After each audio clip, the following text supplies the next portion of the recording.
We now really need to know what this phonological deficit is, how it can be broken up into different components, and we need to know how often this actually occurs in a very pure form in individuals. What is much more likely, what is actually seen in the clinic, is that you have superimpositions of all sorts of problems together. And they are the typical picture that you find, for example, attention deficit together with dyslexia. And we need to know why they occur together.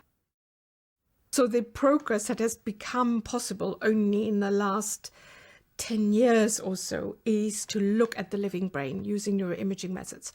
So this was a wonderful challenge to say, can you test your hypotheses, for example, hypothesis about a phonological deficit, by looking at the brains of dyslexics and non-dyslexics while they look at print, for example, or while they do other things that we call phonological tasks, while they name, for example, pictures.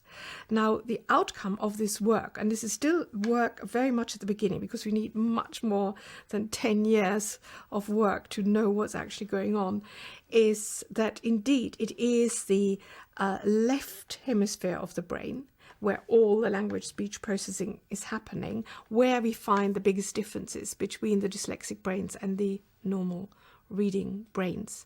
And we can actually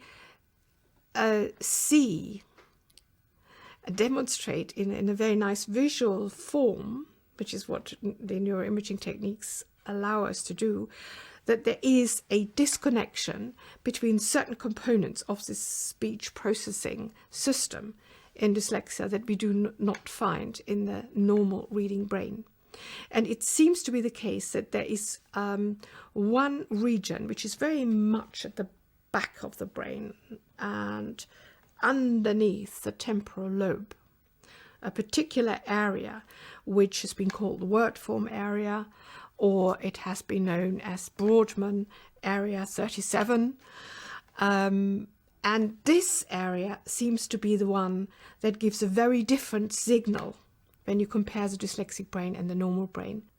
And it is reduced in the dyslexic brain, as if there is just not as much information being collected there in the end to recognize words and to access names of words, to be able to very quickly say what a word, how a word is sounded, or even what the name of a picture is. Now, clearly, this is still very much in need of exploration, and one of the particularly exciting things that we can do with these techniques is to find out how compensation and special tuition, remedial education helps the dyslexics to overcome their difficulties.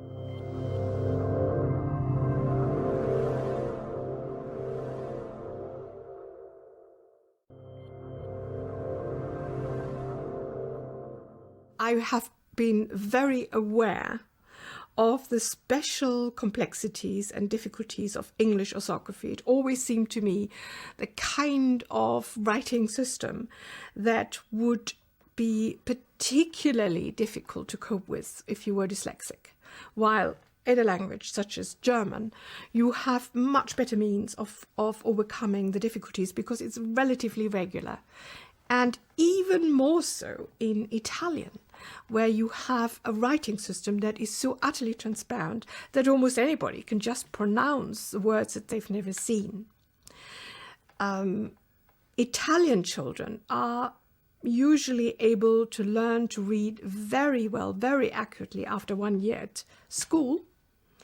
But in English schools, we all know that there is a huge variety. There are those who lag behind for a very long time, and it takes at least 3 years till all the children are at a reasonable standard that they can compete with these Italian children. So I did think that it must have some implication for dyslexia, and my colleagues in Italy and also in France were very interested in comparing the kinds of tests that we had used with English dyslexics, trying them with Italian and with French dyslexics. So we started in the mid-90s to do this work, and I think the first papers started to be published in about 2000.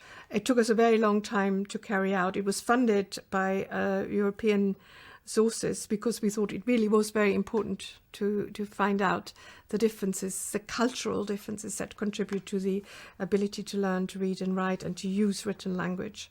These things have great implications for career choice and development. They have economic implications. So the first really important problem we came across is, if we want to find dyslexics in Italy, where are they? There are hardly any. Of course, does that mean that maybe dyslexia is really a culturally specific disorder? This would be completely incompatible with the idea that it's a neurological disorder which in relatively similar places and countries should probably occur to the same extent. So it was very tricky to find these dyslexics in Italy. But my colleague Eraldo Paulesu had a way of finding these people by testing hundreds of students in group tests under difficult conditions. He used the test, for example, of the spoonerisms, and sorted out again the very worst performers in this group.